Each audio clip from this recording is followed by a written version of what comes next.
성도 여러분 안녕하십니까? 수요일입니다. 오늘도 하나님의 말씀을 보면서 같이 은혜를 나누고자 합니다. 사도행전 27장에 보면 사도 바울이 로마로 향해로 가는 중에 이 폭풍을 만납니다. 이 지중해에 나타나는 이 태풍과 같은 폭풍을 우리는 유라굴로라고 부릅니다. 그리고 태풍은 아시아 지역 그리고 멕시코만과 이 남북미를 연결하는 북미를 강타하는 태풍은 허리케인이라 이렇게 부르는데, 이 유라굴로는 지중해에 있는 태풍의 한 일종을 이렇게 부르는 것입니다. 그런데 바울은 그 유라굴로라는 큰 태풍을 만나고 그럼에도 불구하고 살아나며 그 배에 탔던 승선에 쓴 모든 사람들을 구원하고 이 복음을 전한 일을 감당하는 것을 기록하고 있습니다. 인생의 유라굴로라고 볼 수 있죠. 삶에 보면 누구나 다 이런 폭풍과 고난을 겪게 되는 것입니다. 욥기는 불띠가 하늘로 올라감 같이 인생은 고난을 위해서 태어났다 이렇게 기록하고 있습니다. 아담의 후손인 우리들 중 그 죄로 인한 인생 풍파를 겪지 않고 인생을 살아갈 수 있는 사람은 참 극히 드물 것입니다. 그러나 모두가 다 죄의 삭스로 사망에 이르는 것, 그것도 가장 큰 고난이라고 볼 수 있습니다. 다 같이 겪는 크고 작은 고난이 있지만 어떤 사람은 그 고난을 통해서 더 크고 위대한 삶의 동기를 삼는 사람이 있고, 어떤 사람들은 고난을 통해서 어떻게 보면 그 좌절하고 넘어짐으로 인생이 파손되는 경우도 있습니다.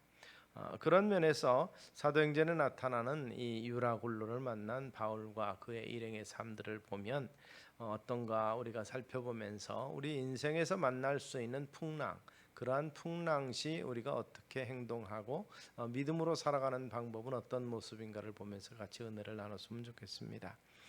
사도행전 27장에 나타나는 이 바울이 겪은 이 유라굴로라는 태풍은 이 바울을 호송하기 위해서 이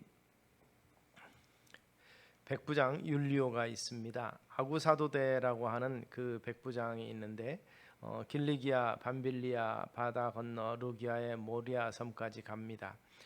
그래서 이탈리아로 가는 알렉산더 배를 만나서 바울과 제수를 타게 했고, 그래서 미항까지 오게 되는 것이죠. 거기서 베닉스로 가다가 유라굴로를 만납니다.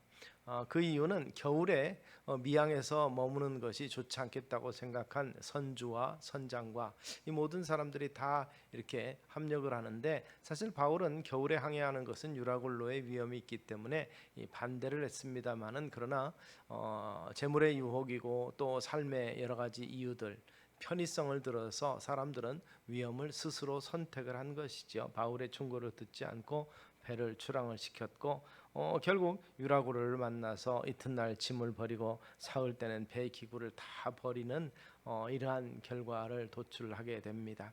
결국 이 바다를 잘 안다는 선장과 또 선주의 교만, 또 탐욕, 이런 것들이 다 얽혔고 개인적인 이유와 이런 것들이죠. 욕심들이 얽혀서 결국 유라굴로를 겪게 되는 것이죠. 겪지 않아도 될 유라굴로를 겪는 것. 그래서 다른 표현을 하면 결국 유라굴로를 불러왔다 이렇게 표현할 수 있는 것이죠. 그 유라굴로가 있는 바다를 향해서 나아간 것이니까 스스로 그런 위험을 자초했다고도 볼 수 있습니다.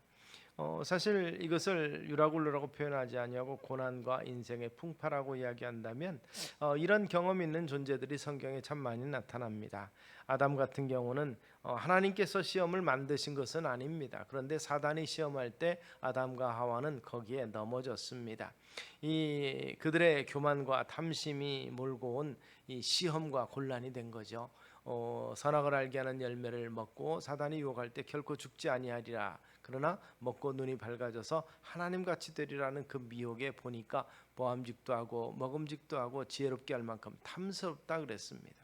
바로 그 유혹을 이기지 못한 아담과 하와, 결국 그들은 이 범죄하게 되고 하나님과의 약속을 깨뜨리고 말므로써 결국 하나님의 형상을 일부 잃어버리는, 그래서 에덴에 거주하지 못하고 쫓겨나는 죄의 삶을 살아가게 되는 것입니다. 바로 이 아담에게 있어서의 고난은 바로 이런 면에서 교만한 눈과 그리고 미혹에 약한 그의 의지라고 볼 수 있습니다.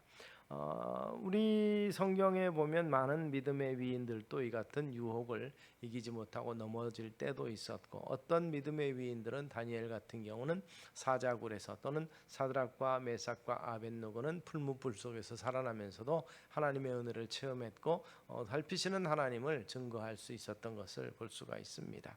그런 면에서 여러 가지 어려움 속에서도 자기 백성을 지키시고 자기 백성을 인도하시는 그 하나님이 어제나 오늘이나 동일한 우리의 하나님 되심을 확신하시고, 그리고 그런 상황에서 우리가 겪을 수 있는 태풍, 인생의 풍랑이 분명히 있을 수 있다는 사실과 그 가운데서도 의연했던 이 사도 바울의 삶을 보면서 우리가 도전을 얻을 수 있으면 좋겠습니다.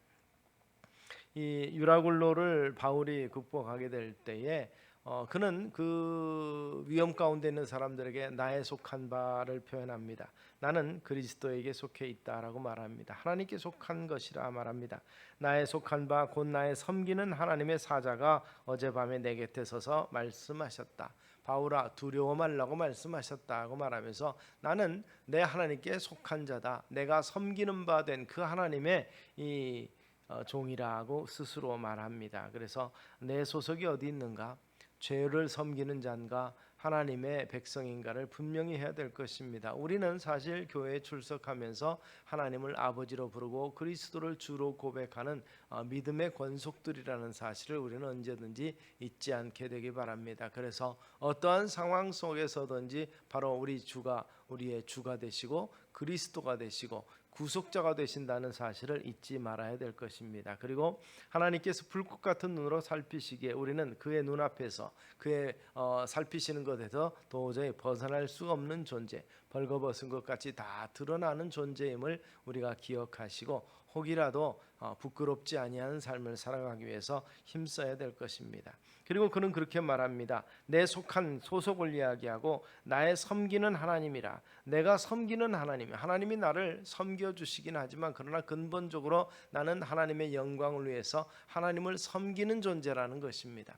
하나님 앞에서 스스로 낮추는 자가 되고 섬기는 자가 되고 내 주인 되심을 분명히 고백하는 바울의 고백이 있는 것을 우리가 볼 수가 있습니다. 그래서 정심으로 진심으로 하나님을 섬기고 하나님의 그 섬긴다면 그분이 말씀하시는 것을 우리가 순종하지 않겠습니까? 바로 순종하는 자세로서 하나님 앞에 서는 모습이 사도 바울의 모습입니다. 그런데 그 사도 바울에게 하나님께서는 그렇게 말씀하십니다.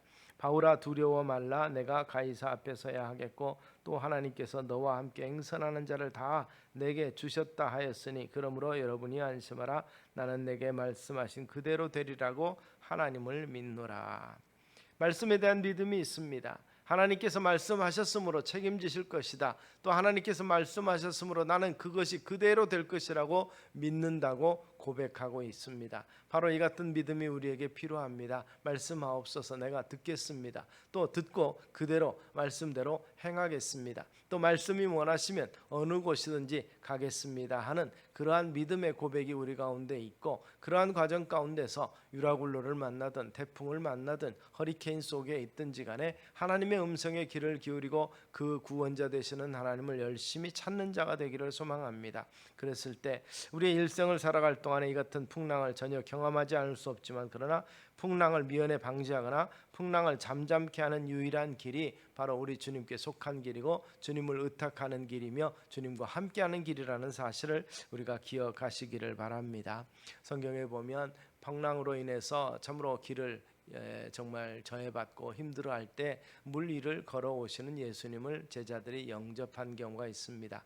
예수님께서는 즉시로 풍랑과 바람을 꾸짖으심에 그것이 잔잔해졌고, 베드로 또한 예수님과 함께 물 위를 걷다가 배 위로 올라가는 그러한 기사를 기록한 것이 있습니다. 그처럼 풍랑 있는 바다 가운데서도 동요하지 아니하도록 내니 안심하라 말씀하시고, 그리고 함께 베드로와 함께 물 위를 걷게 하셨던 그 주님의 긍휼과 자비, 또 특별한 은혜가 우리 속에 있음을 기억하고 주의 말씀을 들고 행하며 말씀과 함께 행하는 자들에게 이 인생의 유라굴로 같은 광풍이 있어도 지키시고 보호하시는 하나님이 우리 주님 되심을 다시 한번 믿고 고백하는 우리가 되기를 주의 이름으로 축원합니다. 기도하겠습니다.